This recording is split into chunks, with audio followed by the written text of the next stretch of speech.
Según el investigador Robert Muga, las ciudades brasileñas, mexicanas, salvadoreñas, hondureñas, venezolanas y colombianas registran una alta mortalidad por violencia letal debido a la desigualdad social, la ausencia de oportunidades de empleo, la segregación urbana, los mercados locales de drogas ilegales, la disponibilidad de armas de fuego y el alto consumo de alcohol.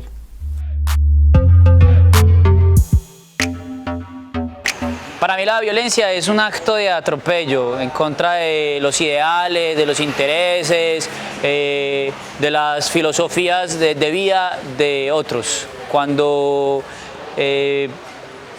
digamos, pasas por encima de los ideales de otro, de la forma de ver el mundo del otro, cuando quieres imponer tu forma de ver el mundo por encima de los demás, es violencia. Entonces creo que es un acto de atropello contra el otro o lo otro. Cómo la violencia afecta y atropella lo que eres como persona, pero también que nos permite entender cuáles son las acciones que se deben de desarrollar para contrarrestar esos actos de violencia. Pero definitivamente crecer en un territorio como la 13 fue una experiencia violenta de por sí. Se pueden diferenciar tres tipos de violencia. La violencia directa, que se relaciona con la agresión física. La violencia estructural, la cual forma parte de la estructura social que se vincula a las desigualdades sociales, la carencia y la falta de oportunidades. Y la violencia cultural, que se relaciona con aspectos sociosimbólicos como las creencias y las tradiciones que se utilizan para justificar y legitimar la violencia directa y estructural.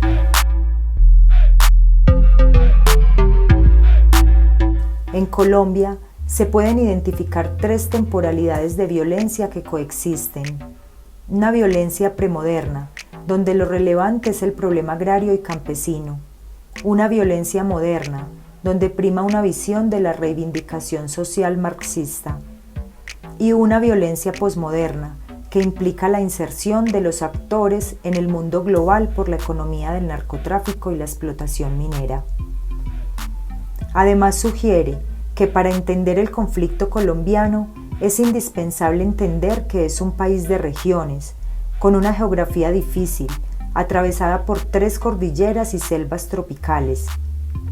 Características geográficas que han condicionado la falta de comunicación, interacción y construcción de un metarrelato nacionalista, ya que cada una de sus regiones posee sus identidades, sus historias, sus referentes culturales y su folclore, generando un nivel de fragmentación muy alto que beneficia a los intereses particulares sobre los intereses de una sociedad.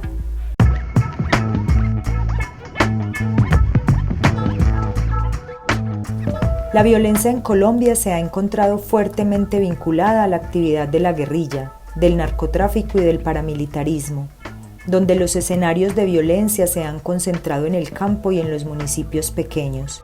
Pero Medellín, una de las ciudades más pobladas de Colombia, vivió entre 1998 y 2002 su mayor segunda escalada de violencia urbana, después de la que se produjo con la guerra de los carteles del narcotráfico en el país.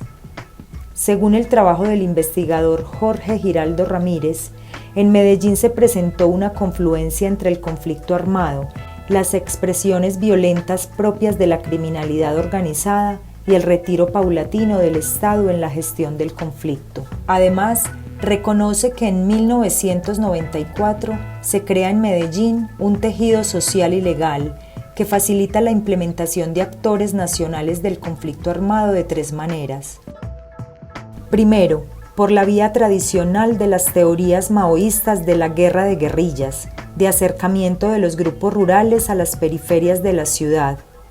Segundo, por la vía de la ocupación, como en el caso de las FARC, que desplazó unidades de guerrilla campesina a la ciudad. Tercero, la transformación y articulación de estructuras netamente urbanas.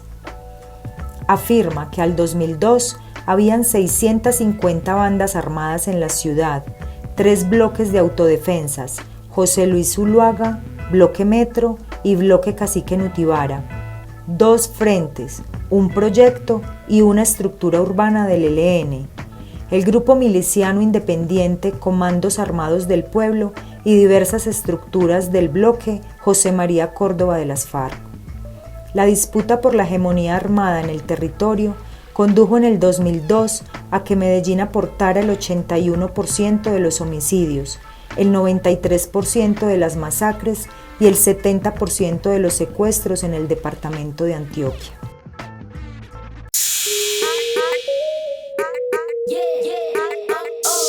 Yo describo la Comuna 13 como uno de los territorios más mágicos de la ciudad de Medellín. Un territorio lleno de arte, lleno de cultura, lleno de transformación. Un territorio donde lo más valioso que tiene son sus habitantes. Un territorio que habla de arraigo, de sentido de pertenencia y de resiliencia. Comuna 13 podría ser el mejor vivero de Medellín. Según el informe del Alto Comisionado de las Naciones Unidas para los Derechos Humanos 2003, solo en la Comuna 13 de Medellín, la Secretaría de Gobierno de Antioquia registró 442 muertes violentas de combatientes y civiles entre el 1 de enero y el 9 de octubre de 2002. El Grupo Interdisciplinario e Interinstitucional de Conflictos y Violencias, adscrito al INER, realizó la investigación dinámica de guerra y construcción de paz en la Comuna 13 de la ciudad de Medellín, 2000-2006, estudiando desde las expresiones psicopolíticas las maneras como la subjetividad se ve involucrada en un ambiente bélico.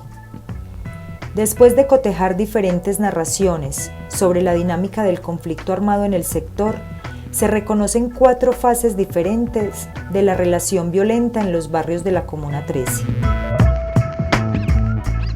La primera fase, invasión y bandas, 1978-1986. Es la fase de construcción de los barrios de la Comuna 13. Los conflictos vecinales se agravaron por la precaria organización que dificultó la delimitación de los linderos, generando malestar y resentimiento entre los vecinos y por la división entre familias urbanas y campesinas, que formaban rivalidades relacionadas con las diferencias culturales. Segunda fase, presencia y hegemonía miliciana, 1986-1998. Se caracteriza por el ingreso de las milicias a la Comuna 13, que se da como resultado de las confrontaciones armadas nacionales llevadas a cabo por el narcotráfico, las guerrillas, los paramilitares y la fuerza del Estado. Además, por ser un territorio con características geográficas que lo hacen un corredor estratégico importante para los actores armados, que les permite conectarse con importantes vías del país y con la ciudad. Tercera fase, disputas por el control territorial y guerra total, 1999-2002. Se dan las disputas por el control territorial. Según el investigador Víctor Reyes Morris, son 3 los aspectos que coincidieron para que el conflicto se intensificara. Primero, el incremento de la incursión paramilitar. Segundo, las acciones defensivas de las milicias. Y tercero, la decisión del ejército y la policía de entrar a la zona, lo que llevó a la realización de varios operativos militares para poner fin a la hegemonía miliciana. Mariscal, el 21 de mayo de 2002, y Orión, durante el mes de octubre del mismo año, dando paso a una situación calificada como la guerra total. La Operación Orión para mí es el acto más cobarde que haya podido desarrollar el gobierno colombiano en un territorio urbano en este país. Un acto despreciable, doloroso, triste, vergonzoso contra una población que no tenía que ver con el conflicto. Operación Orión es la clara muestra de que la sed de poder pasa por encima de todo y de todos, sin importar quién esté, sin importar qué lugar se habite. Cuando hay sed de poder, el resultado siempre será el atropello y la muerte, y nosotros lo vivimos con la Operación Orión.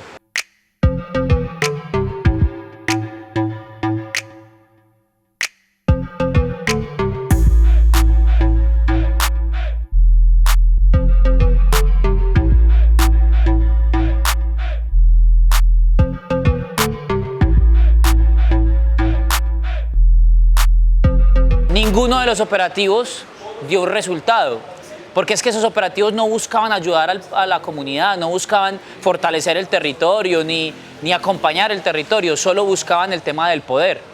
Entonces no es que los índices de violencia hayan disminuido, es que cambiaron las formas de violencia.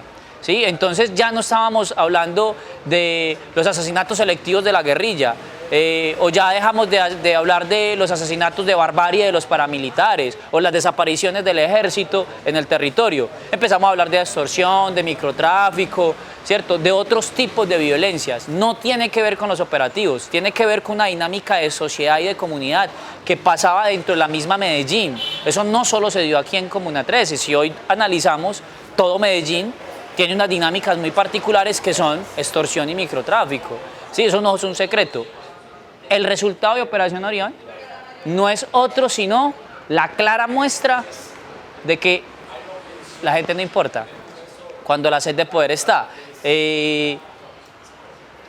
Orión lo único que dejó fue desastre, fue zozobra, fue un vacío y un dolor que hoy por hoy no se cura aún, ¿cierto? No cambió nada, no disminuyó nada, ¿sí? Simplemente fue un acto de barbarie en un territorio. Las dinámicas de la sociedad fueron cambiando y aquí hay que hacer una acotación muy importante.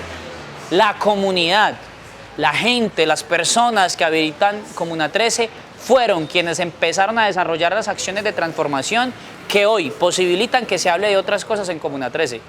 Cuarta fase. Después de Orión, tranquilidad relativa, 2002-2006. Se percibe que entre 2002 y 2006 hay un periodo de tranquilidad relativa. Los relatos coinciden en que se dio un cambio importante en materia de orden y convivencia.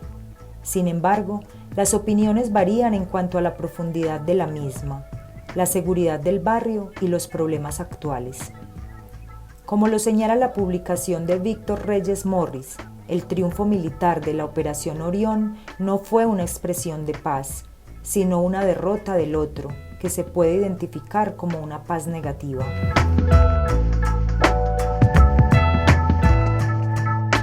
Yo no defino la paz, o sea, no tengo una definición de paz.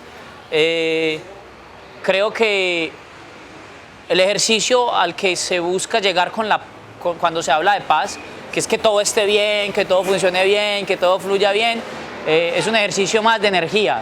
Yo creo en la buena energía, ¿cierto? Creo que si nosotros transformamos nuestra forma de pensar, nuestra forma de actuar, nuestra forma de sentir, entonces eso que llamamos paz llegará como resultado. La unión, el trabajo en equipo, poder expresar, la libertad de expresar va a permitir que vivamos eso que nos dicen que es paz. Pero creo, o yo la traduzco más, es en una buena energía.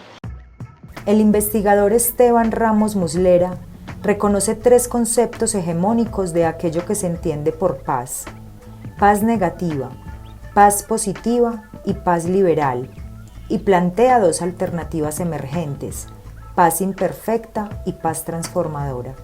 La paz negativa se establece como la ausencia de la violencia directa establecida por un vencedor, la cual se convierte en un instrumento para justificar la guerra en pro del orden y el control sociopolítico.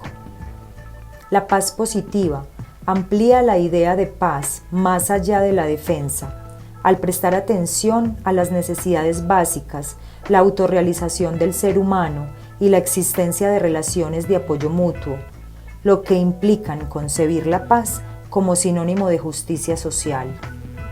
La paz liberal es una paz que se establece desde arriba, se fundamenta en la intervención militar y en el condicionamiento político y económico que impone un Estado o nación.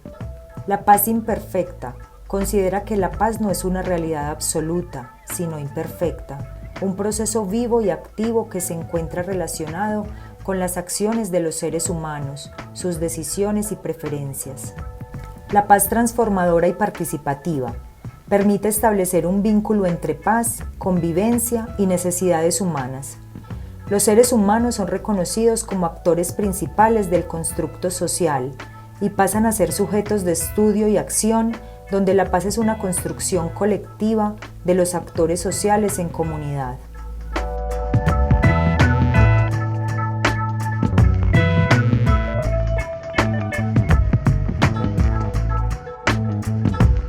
Para hablar del arte y el graffiti en este caso, en la Comuna 13, hay que hablar del movimiento cultural en el país en general. El hip hop llega a Colombia a principios de los años 70 y viene con sus 4 líneas o 4 bases fundamentales o pilares fundamentales que son graffiti, breakdance, DJ y rap. De hecho era mucho más fuerte el breakdance. Luego el graffiti empieza a posicionarse y por último el rap fue que tomó un poco más de fuerza en algún momento. En la Comuna 13 se habla de que el primer graffiti lo pintan entre el 93 y 98, no recuerdo exactamente la fecha, pero está entre esos dos y lo hace Split, un chico del barrio que aprendió a bailar y a pintar en unos encuentros que se hacían en la Biblioteca Pública Piloto. ¿Sí? Y este chico aprendía allá y venía acá y les enseñaba a sus amigos y fue quien pintó el primer graffiti. Entonces desde esa época ya se está hablando primero de hip hop y de graffiti como tal. En los 2000 el rap fue el todo. En los 2000 el rap se convirtió en la principal opción, en la principal alternativa. Había aquí más de 300 grupos de rap en toda la comuna. Fue una cosa brutal.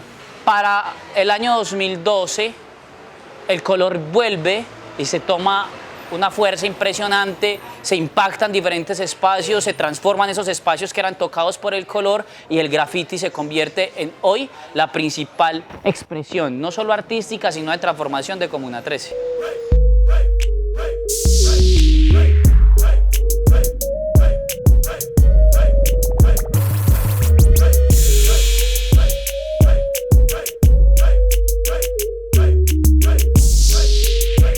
El investigador José Manuel Sabucedo reconoce la importancia de emociones positivas como la esperanza para fomentar la protesta y las relaciones intergrupales. La esperanza está relacionada con la expectativa de que ocurrirán fenómenos deseables.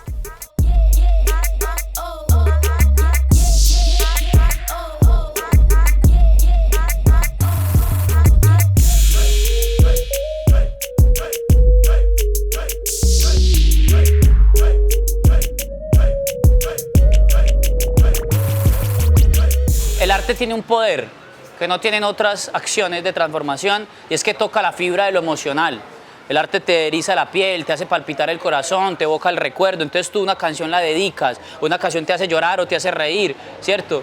El graffiti te invita a la interpretación, qué dirá, cómo dirá, ¿cierto? La canción te permite decir muchas cosas. Entonces el arte tiene la capacidad de transformar no el espacio, aunque con el graffiti se transforma el espacio, pero sobre todo la mente de las personas.